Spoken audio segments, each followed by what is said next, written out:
Welcome to KR Films Entertainment Channel. Today I am going to explain a 2009 horror comedy movie called Jennifer's Body. In the opening scene, we are introduced to the protagonist, Anita Needy, who is placed in a mental asylum. It appears that she is a dangerous patient, which becomes even more evident when she attacks a nurse without any reason.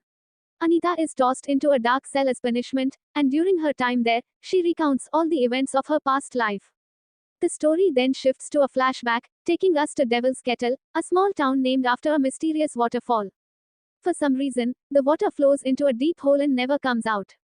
No one knows where it goes, and even scientists are baffled by this phenomenon. Anita then tells us about her best friend, Jennifer, a popular and attractive cheerleader at their college, unlike herself. Despite having very little things in common, the two enjoy each other's company. Anita also has a boyfriend named Chip, but she holds a stronger affection for her best friend than for her romantic partner. On a particular evening, Jennifer invites Anita to a local dive bar, where an indie rock band named Low Shoulder is going to perform. Upon their arrival, Jennifer gets drawn to the lead performer, Nicholas, so she approaches him. The two then chat for a while and Jennifer is sent to get some drinks. While she is away, Nicholas approaches his bandmates and discusses Jennifer's virginity, saying she will be perfect for their project. Anita, who overhears their conversation, feels weird and later shares it with her best friend. However, Jennifer doesn't pay much attention to it. Soon after, the band starts their performance, and everyone begins to enjoy themselves. However, a sudden electrical short circuit causes a fire that rapidly spreads throughout the bar. Chaos ensues as people scramble to save their lives. Amidst the commotion, the two friends manage to escape through a bathroom window. Surprisingly, the band members are already outside, acting in a relaxed manner as if nothing happened.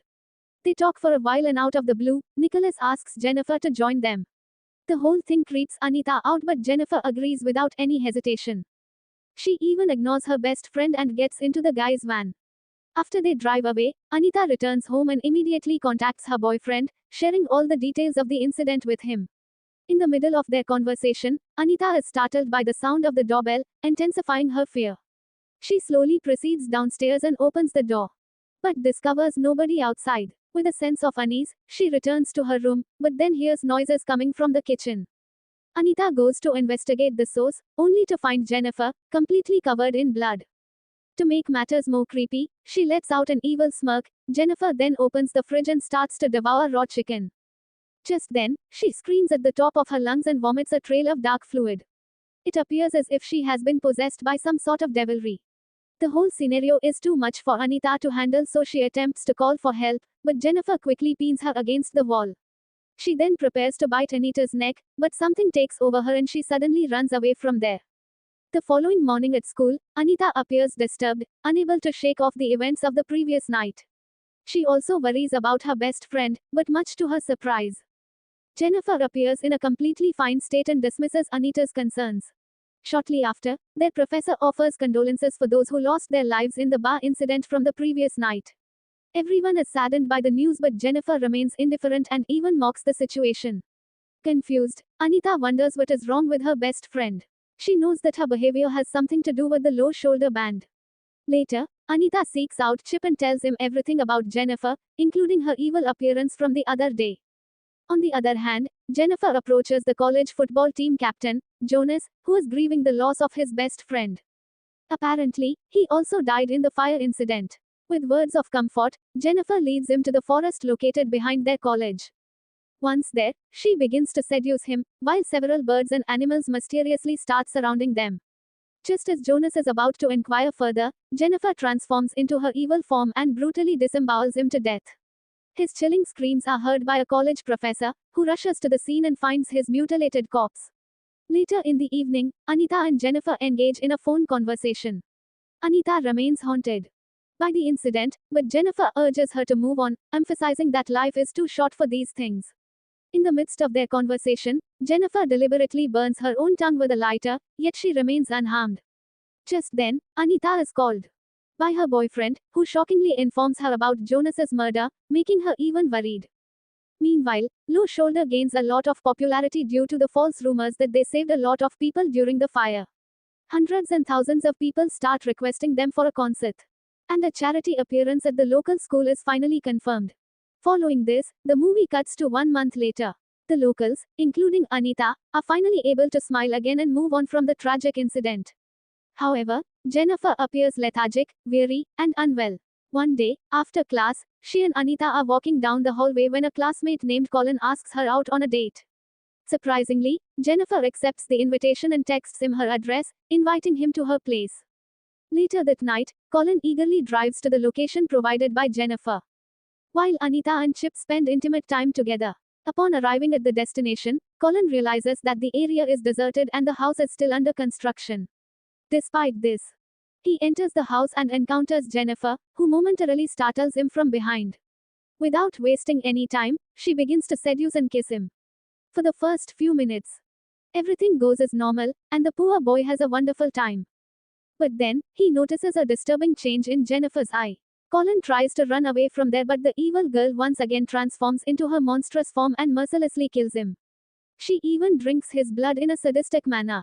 Meanwhile, Anita, who is in the middle of romance, suddenly starts hallucinating. She sees Jonas's spirit on the couch and blood dripping from the ceiling. This unsettling experience terrifies her, leading her to abruptly leave Chip's place and drive away. However, it is not the end of her worries as she almost runs over Jennifer, who is drenched in blood. Filled with panic, Anita rushes back home and locks herself in her bedroom. Attempting to calm her disturbed mind, she lies down in bed. However, to her dismay, she finds Jennifer present in her room, appearing normal once again. This perplexes Anita, leaving her unsure of what is happening. And before she can even react, Jennifer unexpectedly kisses her on the lips, intending to help her relax. Following these events, Jennifer reveals a shocking truth. Low Shoulder, the band from the bar fire incident, had taken her to the same mysterious waterfall and offered her as a virgin sacrifice to Satan in exchange for their fame and fortune. She further claims that despite the success of the sacrifice, she did not die because she was not truly a virgin.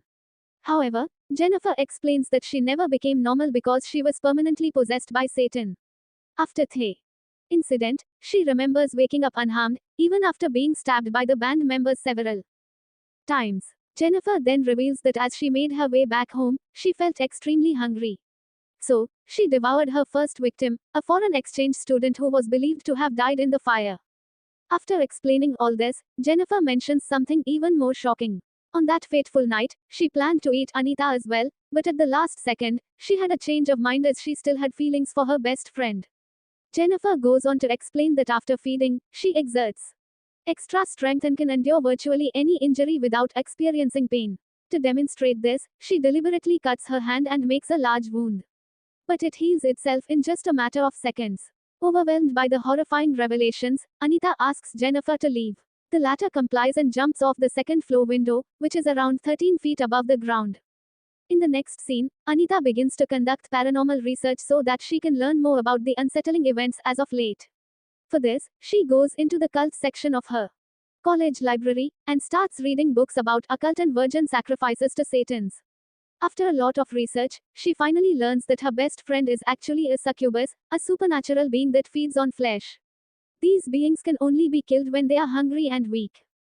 Following this, Anita shares her findings with her boyfriend, Chip, hoping for understanding and support. Unfortunately, he dismisses her claims and suggests that she may need mental assistance. As the two continue chatting, a sudden realization hits Anita, prompting her to break up with her boyfriend. The reason is simple: she knows that being close to him can potentially endanger his life. That's not all, Anita even forbids him from attending the upcoming college program. However, Chip angrily disregards her warnings and walks away. On the day of the college program, Anita anxiously awaits Jennifer's arrival, determined to keep a watchful eye on her. Meanwhile, Jennifer intercepts Chip, who is on his way to attend the program. She cunningly makes up a story, saying that Anita was having an affair with Colin. After this, she leads him to an abandoned pool, using the same seductive tactics she has used to kill her previous victims. Back at the program, Anita grows increasingly concerned when Jennifer does not arrive for a long while. When she can't take it any longer, she rushes to Chip's house to check on him, but learns that he has already departed for the program. Worried that something bad has happened, Anita starts looking around the area, and eventually reaches the abandoned pool, where she sees Jennifer eat her boyfriend alive. Alarmed, Anita jumps into the pool without thinking twice and starts battling her best friend. She uses pepper spray on Jennifer, but this only angers the latter. Jennifer, with vengeance in her eyes, closes in on Anita. Preparing to land the final blow, but a wounded Chip summons the last of his strength and impales Jennifer with a pool skimmer. This causes her to lose a lot of blood, making her weak. She then retreats from the scene, realizing that she is vulnerable now. Following this, Anita rushes to her beloved Chip and cradles him in her arms. The two have a heart-touching conversation before he closes his eyes and passes away. Anita, who is now heartbroken and filled with rage, prepares herself to a path of vengeance. In the middle of the same night, she breaks into Jennifer's bedroom through the window and starts attacking her. A fierce fight ensues between the two, but Jennifer gains the upper hand by sinking her teeth into Anita's shoulder. Despite this, our protagonist doesn't stop and she keeps on fighting with all she has got. At one point, she manages to rip a BFF necklace from Jennifer's neck, prompting her to momentarily stop fighting. Taking full advantage of this opportunity, Anita plunges a utility knife into Jennifer's heart, finally killing her once and for all. Moments later, when Jennifer's mom arrives at the room, she is horrified to discover Anita atop her lifeless daughter's body. This is the reason why Anita ended up in the mental asylum. It is also revealed that she has inherited some of Jennifer's supernatural powers because of the bite on her shoulder. In the final scene, Anita uses her satanic powers and escapes the mental facility. She then hitchhikes a ride, claiming she is following a band. In the credits scene, home videos and crime scene photos reveal that Anita has exacted revenge by murdering all the members of Low Shoulder in their hotel room. Thanks for watching.